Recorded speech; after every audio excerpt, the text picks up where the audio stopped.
يا قوم إنما هذه الحياة الدنيا متاع يا قوم إنما هذه الحياة الدنيا متاع وإن الآخرة هي دار القرار من عمل سيئة فلا يجزى إلا مثلها ومن عمل صالحا من ذكر أو أنثى وهو مؤمن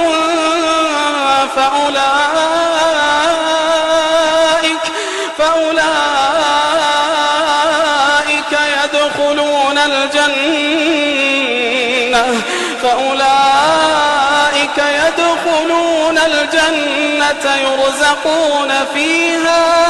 يرزقون فيها بغير حساب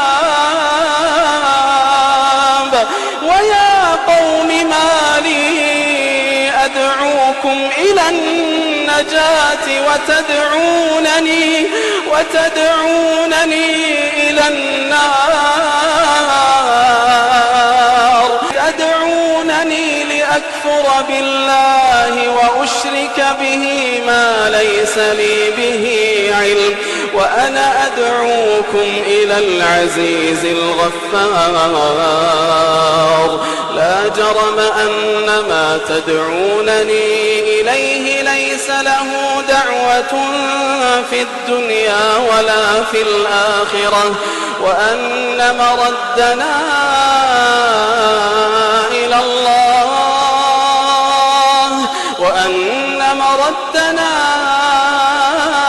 الله وأن المسرفين هم أصحاب النار فستذكرون ما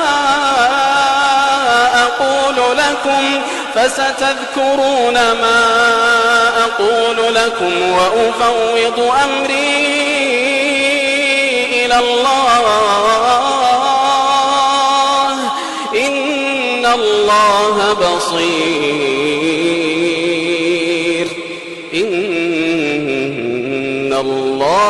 بصير بالعباد.